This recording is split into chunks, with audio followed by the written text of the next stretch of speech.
আসসালামু আলাইকুম ওয়া রাহমাতুল্লাহি ওয়া বারাকাতুহু। ইন্নাল হামদালিল্লাহ নাহমাদুহু ওয়া নাস্তাঈনুহু ওয়া নাস্তাগফিরুহ ওয়া নাউযু বিল্লাহি মিন শুরুরি আনফুসিনা ওয়া মিন সাইয়্যিআতি আমালিনা। মান ইয়াহদিহিল্লাহু ফালা মুদিল্লা লাহু ওয়া মান ইউদ্লিল ফালা হাদিয়া লাহু ওয়া আশহাদু আল লা ইলাহা ইল্লাল্লাহু ওয়াহদাহু লা শারীকা লাহু ওয়া আশহাদু আন্না মুহাম্মাদান আবদুহু ওয়া রাসূলুহু, আম্মা বা'দ। সম্মানিত দর্শকবৃন্দ, আমরা আলোচনা করছিলাম ইমাম আবু জাফর তাহাবী রাহমাতুল্লাহি আলাইহি রচিত বয়ান ও ইতিকাদ আহলুস সুন্নাহ ওয়াল জামাআহ, আহলুস সুন্নাহ ওয়াল জামাআতের আকীদার বর্ণনা এই কিতাবটি নিয়ে। এই কিতাবটি আলোচনার প্রথমেই তিনি শুরু করেছেন তাওহীদ দিয়ে। তাওহীদের প্রথমে বলেছেন ইন্নাল্লাহ ওয়াহিদুন লা শারীকা লাহু, যে আল্লাহ তাআলা এক, তার কোনো শরীক নেই। ওয়ালা শাইআ মিসলুহু, তার মতো কোনো কিছু নেই, তার অনুরূপ কিছু নেই। এটাই হচ্ছে একটি মৌলিক জিনিস। আল্লাহ তাআলা পরিচয় দিতে গিয়ে তিনি শুরু করেছেন তাওহীদুল আসমা ওয়াস সিফাত দিয়ে। ওয়ালা শাইআ মিসলুহু অর্থই হচ্ছে তার মতো কোনো কিছু নেই, অর্থাৎ তিনি তার নাম এবং গুণ সেখানে আমাদের ইমাম আলোচনা করতে চেয়েছেন। এরপর তিনি তার অনেকগুলো, আল্লাহ তাআলা অনেকগুলো গুণ আলোচনা করেছেন, নাম আলোচনা করেছেন। তার আগে আমরা আলোচনা করছিলাম যে আল্লাহ তাআলার নাম এবং গুণ কেন জানতে হবে, তাওহীদুল আসমা ওয়াস সিফাতের গুরুত্ব কী, কেন আমরা এগুলো শিখতে হবে। গত পর্বে আলোচনা করেছিলাম যে অনেকগুলো কারণে তাওহীদুল আসমা ওয়াস সিফাত আমাদেরকে জানতে হবে। তার মধ্যে সর্বশেষ যে আলোচনাটি আমাদের ছিল সেটা হচ্ছে যে যত বেশি আমরা আল্লাহ রব্বুল ইজ্জতের নাম এবং গুণ জানতে পারবো তত বেশি আমরা আল্লাহ তাআলার উপর ঈমান সুপ্রতিষ্ঠিত হবে। কারণ আল্লাহ তাআলার উপর ঈমান অর্থই হচ্ছে আল্লাহ তাআলার নাম এবং গুণ সম্পর্কে ঈমান। কারণ এর বাইরে আর কোনো কিছু নেই দুনিয়াতে। হয় আছে আল্লাহ তাআলার নাম, নয় গুণ, না তার সৃষ্টি, এর বাইরে আর কিছু নেই। নাম তার, না তার নিজস্ব, গুণ তার নিজস্ব, সৃষ্টিও আল্লাহ তাআলার। সৃষ্টি আলাদা, সৃষ্টি সবসময় আলাদা থাকে। সৃষ্টি তার কর্মকাণ্ড সব আমাদের দ্বারা পরিচালিত, আমাদের মাধ্যমে পরিচালিত। তিনি আমাদের সৃষ্টি করেছেন, পৃথিবী সৃষ্টি করেছেন, তিনি জমিন সৃষ্টি করেছেন, সূর্য সৃষ্টি করেছেন, চন্দ্র সূর্য সব কিছু সৃষ্টি করেছেন, গ্রহ নক্ষত্র সৃষ্টি করেছেন। এই সৃষ্টি সম্পূর্ণ আলাদা।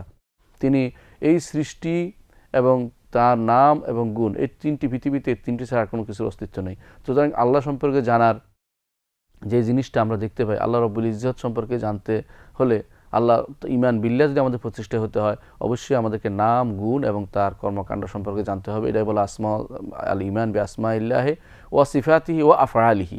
আল্লাহর নাম, গুণ এবং আল্লাহর ফেল সম্পর্কে আমাদের জানতে হবে। এর বাইরে কি কোনো কিছু আছে আপনি কি কল্পনা করতে পারেন পৃথিবীতে? আল্লাহর নাম এবং গুণ যদি না জানি তাহলে তার আফআল সম্পর্কে আমাদের ধারণা হবে না। কারণ আল্লাহ তাআলা সম্পর্কে যত বেশি আল্লাহর নাম জানতে পারবো তত বেশি তার মহত্ব সম্পর্কে আমাদের ধারণা আসবে। এই জন্য আল্লাহ তাআলা যখন বলবো যে আমানতু বিল্লাহি কামা হুয়া বি আসমাই ওয়া সিফাতি, আমরা সাধারণত শিখেছি এটা ইমানে মুজমাল নাম দিয়ে, যে আমানতু বিল্লাহি কামা হুয়া বি আসমাই ওয়া সিফাতি, আল্লাহ তাআলার নাম এবং গুণ যত সেগুলো দিয়ে আমি ঈমান আনছি। কিন্তু আল্লাহর নাম এবং গুণ জানলাম না, তাহলে তার মহত্ব আমার কাছে স্পষ্ট হয়নি। সুতরাং মহত্ব স্পষ্ট করার জন্য নাম এবং গুণ সম্পর্কে আমার জানতে হবে। প্রত্যেকটি নাম কি চায়, কী আবাদত তার মধ্যে আছে, এবং কি এর মধ্যে কী জিনিস লুকায়িত আছে, এবং কোন জিনিস এর থেকে আমার শিক্ষা নিতে হবে, এই জিনিসগুলো আমাদের অবশ্যই জানতে হবে। যত বেশি আল্লাহর নাম গুণ জানবে তত বেশি ঈমান বাড়বে। আল্লাহ তাআলা যখন আমি জানবো যে মহান রব্বুল ইজ্জত তিনি জাওয়াদ, তখন আমার ঈমান বাড়বে যে আল্লাহ তাআলা আমাকে তিনি দানবীর, আমাকে দিবেন, দান করবেন। যখন আমি জানবো তিনি গফুর রাহিম, তো আল্লাহ তাআলা তিনি ক্ষমাশীল, তিনি ক্ষমা করবেন। এভাবে আমার ঈমান বাড়তেই থাকবে। আর যত কম হবে তত আমার ঈমান, আল্লাহ তাআলা সম্পর্কে যত কম জানবো তত ঈমান কমতে থাকবে, এবং একসময় জাহেলদের অন্তর্ভুক্ত হয়ে যাব। এই জন্য কোরআনে কারিমে আল্লাহ তাআলা বলেছেন, যারা জাহেল তাদের সম্পর্কে বলেছেন, ওয়ালা তাকুনু কাল্লাযীনা নাসুল্লাহ ফাআনসাহুম আনফুসাহুম উলাইকা হুমুল ফাসিকুন, তাদের মতো হয়েও না, তারা আল্লাহকে ভুলে গেছে। ফাআনসাহুম আনফুসাহুম, আল্লাহ তাআলা তাদের নিজেদেরকে ভুলিয়ে দিয়েছেন। অর্থাৎ যখন আল্লাহকে তারা ভুলে গেছে, আল্লাহ তাআলা তাদের এই লোকদেরকে তাদের নিজের নফসকে ভুলিয়ে দিয়েছেন। উলাইকা হুমুল ফাসিকুন, তারাই ফাসিক, কারণ তারা আল্লাহ তাআলা সম্পর্কে সঠিক ধারণা পায়নি। এই জন্য নিজে আল্লাহকে ভুলে যাওয়ার কারণে নিজের নফসকেও তারা ভুলে গেছে। নফসের কোনটা উপকারী, কোনটা অপকারী, কোনটা ভালো, কোনটা মন্দ, কোনটা তার কাজে লাগবে, কোনটা বিপক্ষে যাবে, এই জিনিসগুলো সে জানতে পারেনি। কারণ সে আল্লাহ তাআলা সম্পর্কে সঠিক সময় দেয়নি, এবং আল্লাহ তাআলা সম্পর্কে সঠিক জ্ঞান অর্জন করেনি, এবং আল্লাহ তাআলা সম্পর্কে তার মধ্যে কোনো ধারণা অর্জিত হয়নি। এই জন্য আল্লাহ তাআলা সম্পর্কে জানতে হবে, নাম এবং গুণ সম্পর্কে সঠিক ধারণা অর্জন করতে হবে। ষষ্ঠত যে কারণে আল্লাহ তাআলার নাম এবং গুণ আমাদেরকে জানতে হবে তা হচ্ছে যে আল্লাহ তাআলা সম্পর্কে জ্ঞান হচ্ছে সমস্ত কিছুর মূল। আল্লাহ তাআলা সম্পর্কে জানা হচ্ছে সমস্ত কিছুর মূল। কারণ যে ব্যক্তি কোনো কিছু সম্পর্কে জানতে হলে আল্লাহ তাআলার নাম, গুণ এবং তার কর্মকাণ্ডের মাধ্যমে জানতে হবে যে তিনি এর মাধ্যমে এই শরীয়ত প্রবর্তন করেছেন। কারণ আল্লাহ তাআলার নাম এবং গুণের প্রত্যেকটির কিছু একটা প্রভাব আছে, যা প্রভাবে শরীয়ত প্রবর্তিত হয়েছে। তার সমস্ত কর্মকাণ্ড হিকমত, তার আল্লাহ তাআলার প্রত্যেকটি কর্মকাণ্ড হিকমতের মাধ্যমে, তিনি তার হিকমতের তাকাদা হচ্ছে, অর্থাৎ তার প্রজ্ঞার চাহিদা হচ্ছে এটা যে তিনি এটা করবেন, সেই জন্য তিনি সেটা করেছেন। যখন তার আফআল সম্পর্কে না জানবো, গুণ সম্পর্কে না জানবো, তার নাম সম্পর্কে না জানবো, তখন আমি সেটা সাব্যস্ত করতে পারবো না। এই জন্য যখনই আমি তার নাম এবং গুণ এবং তার ফেল সম্পর্কে জানবো, তখনই বলবো যে আল্লাহ তাআলার শরীয়তটা সঠিক ছিল, তিনি দয়া করেছেন, শরীয়ত দিয়েছেন, তার খবরগুলো, সংবাদগুলো সত্য এবং তার আদেশ নিষেধগুলো সবই ইনসাফপূর্ণ এবং সেটা প্রজ্ঞাপূর্ণ বলে আমি তখন স্বীকৃতি দেবো। কারণ তখন আল্লাহ সম্পর্কে আমি জেনে নিয়েছি এবং আমরা বলতে পারি যে আল্লাহর নামগুলোর প্রভাব পড়েছে তার শরীয়তে, এবং তার শরীয়ত, এই নামের কারণেই শরীয়তগুলো সঠিকভাবে হয়েছে, আমরা সেটা বলতে পারবো। যখন আল্লাহ তাআলার নাম এবং গুণ সম্পর্কে আমরা জানতে পারবো, তখন বুঝতে পারবো যে আল্লাহ তাআলা কেন তার বান্দাদেরকে শাস্তি দিয়েছেন যুগে যুগে। যখনই শাস্তি দিয়েছেন, ধ্বংস করেছেন, কেন দিয়েছেন? আর যখনই তাদের কাউকে বাঁচিয়ে দিলেন, নাজাত দিলেন, কেন দিলেন? তার এই নাম এবং গুণের সম্পর্কে জানার পরেই আমরা বলতে পারবো। এবং যখন তার শরীয়ত, এই শরীয়ত কেন দিলেন, শরীয়তের এই কাজটা কেন করলেন, তখন বলবো যে হ্যাঁ, আল্লাহ তাআলার নাম এবং গুণের হিকমতের কারণে, সেটার প্রজ্ঞার কারণে, সেটার দাবির কারণে, সেটার চাহিদার কারণেই আল্লাহ তাআলা এই শরীয়তটা এইভাবে দিয়েছেন। এই যখনই আমি জানতে পারবো যে আল্লাহ তাআলার নাম এবং গুণের বিভিন্ন জিনিস, তখন আমরা সাব্যস্ত করব যে তিনি হচ্ছেন, এর মাধ্যমে সাব্যস্ত হবে যে ইন্নাল্লাহ আলা কুল্লি শাইইন কাদির, সব কিছুর তিনি ক্ষমতাবান, ইন্নাল্লাহ বিকুল্লি শাইইন আলিম, সব কিছুর তিনি জ্ঞানী, শাদীদুল ইকাব, তিনি কঠিন শাস্তিদাতা, গফুর রাহিম, মহান ক্ষমাশীল এবং দয়াদ্র। আরও বলবো আন্নাহুল আজিজুল হাকিম, পরাবর পরাক্রমশালী এবং প্রজ্ঞাময়। এভাবে আল্লাহ তাআলার রহমত, হিকমত, মাসলাহাত এবং যত কিছু তিনি নির্দেশ দুনিয়াতে তিনি করেছেন, সবগুলোর মধ্যে হয় সেটা হিকমত, তার প্রজ্ঞার দাবি, অথবা তার রহমতের দাবি, অথবা তার আদল ইনসাফের দাবি, অথবা সেখানে মাসলাহাত স্বার্থ রয়েছে, জনগণের, মানুষের স্বার্থ রয়েছে, আল্লাহর নয়, মানুষের স্বার্থ রয়েছে, এই জন্য তিনি সেটা করেছেন। যত বেশি আমরা আল্লাহর নাম এবং গুণ সম্পর্কে জানতে পারবো, তত বেশি তার শরীয়ত সম্পর্কে বুঝতে পারবো এবং শরীয়তের অবস্থা সম্পর্কে, শরীয়তের গুরুত্ব সম্পর্কে এবং শরীয়তের যথার্থতা আমাদের কাছে স্পষ্ট হবে। সপ্তম যে কারণে আল্লাহর নাম এবং গুণ সম্পর্কে জানতে হবে, সেটা হচ্ছে যে আল্লাহর নাম এবং গুণ সম্পর্কে জানা হচ্ছে মূলত এমন একটি ব্যবসা, যে ব্যবসা সফল ব্যবসা। কেন সফল ব্যবসা বলা হলো? এই জন্য, কারণ যখনই কেউ আল্লাহর নাম এবং গুণ সম্পর্কে জানবে, তার অন্তরের ভিতরে প্রশান্তি আসবে, সে এদিক সেদিক দৌড়ে বেড়াবে না। যখনই বুঝবে যে দুনিয়ার কোনো মানুষ আমার কোনো ক্ষতি করতে পারবে না, যতক্ষণ না আল্লাহ রাব্বুল ইজ্জত না চায়, দুনিয়ার সমস্ত মানুষ একত্রিত হলে আমার কোনো লাভ করতে পারবে না যতক্ষণ না আল্লাহ রাব্বুল ইজ্জত না চায়, তখনই কিন্তু সে একমাত্র সন্তুষ্ট চিত্ত হবে আল্লাহর কাছে। কোনো কিছু সে তাকাবে না, তার অন্তর শান্ত থাকবে, তার অন্তর হয়ে যাবে জান্নাতুল ফেরদাউসের মতো। যে এই যখনই সে জানতে পারবে যে আল্লাহর দিকে তাকাবো, আল্লাহর দিকে, জান্নাতে আল্লাহর দিকে তাকাতে পারবো, অন্তর তার প্রশান্ত হবে। যখনই জানতে পারবে যে আল্লাহ তাআলা আমাকে জান্নাত দিয়ে আমাকে খুশি করে দিবেন, তখনই তার অন্তর প্রশান্ত হবে। যখনই বুঝবেন তার আযাব থেকে আমাকে নাজাত দেবেন, তার অন্তর প্রশান্তি আসবে এবং তিনিই শুধু নাজাত দিতে পারেন, আর কেউ দিতে পারে না। তখন তাকে নিয়ে থাকবো যে আল্লাহকেই আমি ডাকবো, আর কাউকে ডাকবো না। অন্য কাউকে ডাকলে আমার কোনো উপকার হবে না, অপকার ছাড়া। সুতরাং আমি আল্লাহকেই শুধুমাত্র ডাকবো। যখন আমি এটা বুঝতে পারলাম যে সমস্ত কর্মকাণ্ডের মূল হচ্ছে আল্লাহ রাব্বুল ইজ্জত, তখন তাকে নিয়ে আমার যে ব্যবসা, সেটা হবে উত্তম ব্যবসা। এই জন্য কোরআনে কারিমে আল্লাহ তাআলা বলেছেন, ইন্নাল্লাহ আশতারা মিন আনফুসিহিম ওয়া আমওয়ালিহিম বিআন্না জান্নাহ ইউকাতিলুনা ফি সাবিলিল্লাহ ফায়াকতুলুনা ওয়া ইউকতালুন ওয়াদান আলী হাক্কান ফিত তাওরাত ওয়াল ইনজিল ওয়াল কুরআন ওয়া মান আওফা বিআহদিহি মিনাল্লাহ ফাস্তাবশিরু বিবাইয়িকুমুল্লাযী বায়াতুম বিহি ওয়া যালিকা হুয়াল ফাওজুল আযীম। যে মহা সাফল্য এখানে আছে, যারা আল্লাহ রাব্বুল ইজ্জতের সাথে সওদা করবে। আল্লাহ রাব্বুল ইজ্জতের সাথে যাদের ব্যবসা, সেটা হবে সবচেয়ে সফলতার ব্যবসা। সেটা হচ্ছে যে আমার জীবনের প্রত্যেকটি কাজ আল্লাহ রাব্বুল ইজ্জতের সাথে সম্পৃক্ত করব। যখন কেউ এই কাজটি করবে, সম্পৃক্ত করার একটাই মাধ্যম, কারণ তাকে আমরা ধরা ছোঁয়ার বাইরে, তিনি গায়েবে তিনি ঈমান বিল গায়েব, আমরা তার সাথে, এটা আমাদের আল্লাহর উপর ঈমানই হচ্ছে ঈমান বিল গায়েবের জিনিস। সুতরাং তার একটি জিনিসই আমরা পাই, তার নাম এবং গুণ, তার নাম এবং গুণকে আমরা পাই এবং তার আফআলগুলো আমাদের সাথে আছে। সুতরাং এই নাম এবং গুণ আল্লাহ তাআলা যেগুলি আমাদের পাই, এগুলি দিয়ে আমার ইবাদত করতে হবে। এটা হচ্ছে সবচেয়ে বড় ব্যবসা। যখন জানবো যে আল্লাহ রাব্বুল ইজ্জতই শুধুমাত্র আমাকে আমার উপকার করতে পারে, তো আমার মনটা শান্ত হয়ে যাবে যে তাকে নিয়ে থাকলে তো আমার আর কিছু পাওয়া, আর কারোর কাছে যাওয়ার দরকার হবে না। এই জন্য রাসূলুল্লাহ সাল্লাল্লাহু আলাইহি ওয়াসাল্লাম বলেছেন, হাদিসে আবু যর রাদিয়াল্লাহু আনহু বর্ণিত, সে হাদিসে কুদসিতে, হাদিসে কুদসিতে আছে আল্লাহ তাআলা বলেছেন, লাউ আন্না আউওয়ালাকুম ওয়া আখিরাকুম ওয়া ইনসাকুম ওয়া জিন্নাকুম কানু আলা আতকা রাজুলিন ওয়াহিদ মা যাদা ফি মুলকি শাইআন ওয়ালাউ আন্না আউওয়ালাকুম ওয়া আখিরাকুম ওয়া ইনসাকুম ওয়া জিন্নাকুম কানা আলা আফজার রাজুলিন ওয়াহিদ মা নাকাসা মিন মুলকি শাইআন ইন্নামা হিয়া আমালুন উহসিহা লাকুম ফামান ওয়াজাদা খায়রান ফালইহমাদিল্লাহ ওয়া মান ওয়াজাদা গায়রা যালিকা ফালা ইয়ালুমান্না ইল্লা নাফসা। হাদিসটা অত্যন্ত গুরুত্বপূর্ণ একটি হাদিস। এটাকে বলা হাদিস আবু যর রাদিয়াল্লাহু আনহু। আবু যর রাদিয়াল্লাহু আনহুকে রাসূলুল্লাহ সাল্লাল্লাহু আলাইহি ওয়াসাল্লাম বলেছেন যে আল্লাহ তাআলা বলেন যে ইয়া ইবাদি ইন্নী হারামতুম যুলমা আলা নাফসি ওয়া জাআলতু বাইনাকুম মুহাররামান ফালা তাযালামু। হে আমার বান্দারা, আমি নিজের উপর জুলুমকে হারাম করেছি এবং তোমাদের উপরও হারাম করেছি, সুতরাং তোমরা পরস্পর জুলুম করো না।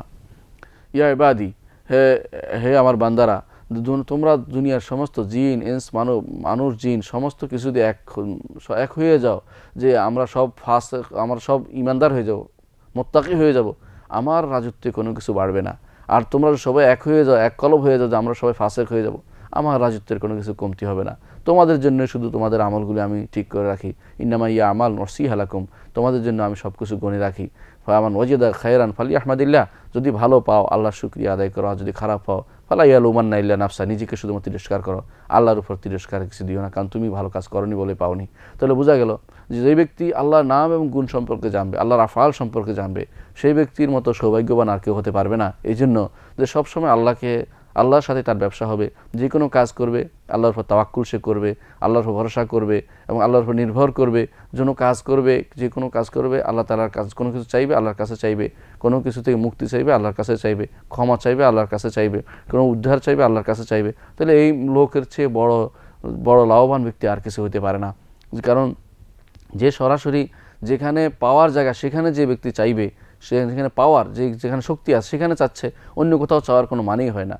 ওই ব্যক্তি দুর্ভাগা, যে ব্যক্তি আল্লাহকে ছেড়ে, এই মহান রব্বুল ইজ্জতকে ছেড়ে, যিনি এই মহান সত্তা, এই মহত্বের অধিকারী, এই সত্তাকে ছেড়ে অন্যদিকে তার মন অন্যদিকে যে ডাইভার্ট করে নিল, অন্যদিকে চলে গেল, সেই ব্যক্তির মতো দুর্ভাগা আর কেউ নেই। সুতরাং এই আল্লাহর নাম এবং গুণ জানার মাধ্যমে আমরা আল্লাহ তাআলার সাথে একটি উত্তম সওদা যেতে পারি এবং উত্তম ভালো একটা ব্যবসায় যেতে পারি, যে আমি আল্লাহর নাম এবং গুণ দিয়ে তাকে আহ্বান করব আর তিনি আমার ডাকে সাড়া দেবেন। এই জন্য কোরআনে কারিমে আল্লাহ তাআলা অন্য আয়াতে বলেছেন, ওয়ালিল্লাহিল আসমাউল হুসনা ফাদউহু বিহা, আল্লাহর সুন্দর নাম এবং আল্লাহর সুন্দর নামগুলো রয়েছে, সেগুলো দিয়ে তাকে তোমরা ডাকো। তাহলে বোঝা গেল যে আল্লাহর নামগুলি ডাকার জন্যই দিয়েছেন।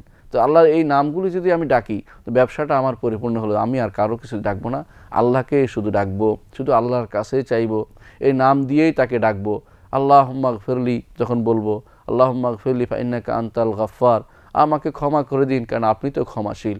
আল্লাহুম্মা আরহামনি ফা ইন্নাকা আনতাল গাফুরুর রাহিম, আল্লাহ আপনি দয়াবান, আমাকে দয়া করুন। এভাবে প্রত্যেকটি নামের ওসিলা দিয়ে, প্রত্যেকটি নামের অর্থ বুঝে যখন আমি ডাকবো, এর অর্থই হচ্ছে আমি আল্লাহ রাব্বুল ইজ্জতকে চিনতে পেরেছি, আমি আল্লাহ রাব্বুল ইজ্জতকে জানতে পেরেছি, আমি আল্লাহ রাব্বুল ইজ্জতের আজমত সম্পর্কে জেনেছি, মহত্ব সম্পর্কে জেনেছি। সুতরাং আমি এই ব্যবসায় লিপ্ত থাকবো, সারা জীবন আমি আল্লাহর নাম এবং গুণের চর্চা করব। তাহলে আমি এর মাধ্যমে আমি শুধুমাত্র আল্লাহর নৈকট্য অর্জন করতে পারবো। এর চেয়ে বড় নৈকট্য অর্জনের আর কিছু নেই। এই জন্য দেখবেন কখনও রাসূলুল্লাহ সাল্লাল্লাহু আলাইহি ওয়াসাল্লাম বেশিরভাগ সময় যখন দোয়া করতেন আল্লাহর নাম এবং গুণগুলো উল্লেখ করতেন, কারণ এর মাধ্যমে এই ব্যবসাটা হচ্ছে সবচেয়ে উত্তম ব্যবসা। এই ব্যবসাটা, এই দোয়াটা হচ্ছে সবচেয়ে উত্তম দোয়া, যেখানে আল্লাহর নাম এবং গুণের উল্লেখ আছে। সেই জন্যই ইসমে আজম বলা হয়। বড় নাম দিয়ে দোয়া করলে লাউ দুরিয়াবি আজাবা, হাদিসে আসছে রাসূলুল্লাহ সাল্লাল্লাহু আলাইহি ওয়াসাল্লাম বলেছেন, এক লোক বলেছে যে আল্লাহুম্মা ইয়া যাল জালালুল ইকরাম, ইয়া যাল জালালুল ইকরাম, হে মহান অধিপতি, হ্যাঁ মহান ক্ষমতাধর এবং মহান সম্মানের অধিপতি। যখন এই নাম দিয়ে ডাকলো তখন রাসূলুল্লাহ সাল্লাল্লাহু আলাইহি ওয়াসাল্লাম বললেন, লাকাদ দা আল্লাহ বিসমিল আযম, আল্লাহকে মহান নামে ডেকেছে, অর্থাৎ আল্লাহর কাছে ডেকেছে, আল্লাহর মহত্ব সে প্রকাশ করেছে। অনুরূপভাবে রাসূলুল্লাহ সাল্লাল্লাহু আলাইহি ওয়াসাল্লাম হাদিসে আসছে, রাসূলুল্লাহ সাল্লাল্লাহু আলাইহি ওয়াসাল্লাম বলেছেন, আলিজু বিজাল জালালুল ইকরাম, তোমরা জিল জালালুল ইকরাম, মহান আল্লাহর এই মহান আল্লাহর মহত্ব এবং সম্মান প্রকাশ করে এবং তিনি যে দানবীর, তিনি দাতা, এই কথাটি ডেকে তার কাছে তোমরা বেশি বেশি চাও, তাহলে সেটা গ্রহণযোগ্য হবে।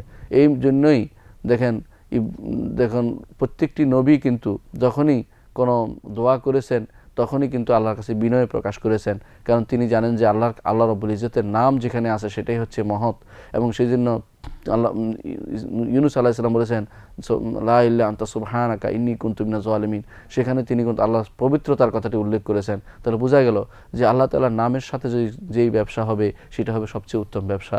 এই ব্যবসাটি আমাদের করা উচিত। এই ব্যবসাটি নিয়ে আমরা বুঝতে পারি যে আল্লাহর নাম এবং গুণের কারণেই আমাদের জীবনের সফলতা নির্ভর করছে। এই নাম এবং গুণ এই জন্য শিখতে হবে, জানতে হবে, এ নিয়ে আমল করতে হবে। অষ্টমত যে কারণে আল্লাহর নাম এবং গুণ সম্পর্কে আমাদের জানতে হবে সেটা হচ্ছে যে আল্লাহর নাম এবং গুণ সম্পর্কে জানলে আমরা ভুল ভ্রান্তি থেকে বেরিয়ে আসতে পারবো এবং আমাদের যে সমস্ত অন্যায় কাজ হয় তা থেকে আমরা যে অন্যায়ের পথগুলি রুদ্ধ করতে পারবো এবং আমাদের আশার দরজাটা খুলে যাবে এবং আমরা সবরের মধ্যে আমরা সহযোগিতা পাবো যে আল্লাহ রাব্বুল ইজ্জত আমাকে সবর করতে বলেছেন।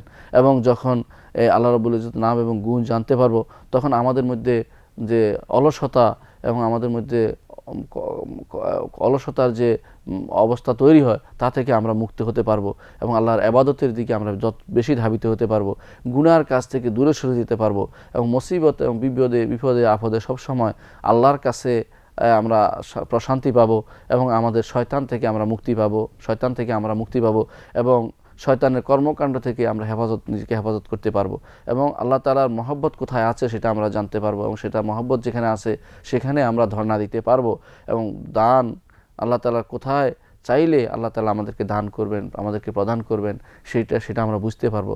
এগুলো দিয়ে এই ফলাফল দিয়ে আমরা বুঝতে পারি যে আল্লাহ তাআলার নাম গুণ জানার অর্থই হচ্ছে আমাদেরকে বিপদ আপদে উদ্ধার পাবো এবং আল্লাহ তাআলার কাছে আমার বহু দ্বার উন্মুক্ত হবে, এমন দ্বার উন্মুক্ত হবে যা আমরা জানি না। কিন্তু এই জন্য নাম এবং গুণগুলো যত বেশি সম্ভব আমরা অর্থ বুঝে আমরা পড়বো এবং সেগুলি সেগুলো দিয়ে আল্লাহকে আহ্বান করব এবং এগুলোর মাধ্যমে যখন তেলাওয়াত হবে কোরআনে কারীম তখন এগুলোর কথা যখনই আসবে তখন অর্থটা খেয়াল রাখবো যে মহান আল্লাহ রাব্বুল ইজ্জত এরকম এত মহান সত্তা, এই জন্য তার এই নামগুলো দিয়ে আমরা আল্লাহকে আহ্বান করব এবং এর কারণে হচ্ছে যত বেশি নাম দিয়ে আপনি তাকে ডাকবেন, যত বেশি বিপদে পড়বেন, যত তার সম্পর্কে আপনি তার নামগুলি জানবেন তত বেশি আপনি রব্বুল ইজ্জতের দিকে ধাবিত হবেন এবং আপনার মনে হবে যে এই বদ্ধ দরজাগুলি আর কোনোদিন খুলবে না, আল্লাহ তাআলা শুধুমাত্র খুলে দেবেন। তো আল্লাহর কাছে আপনি ধর্ণা দেবেন।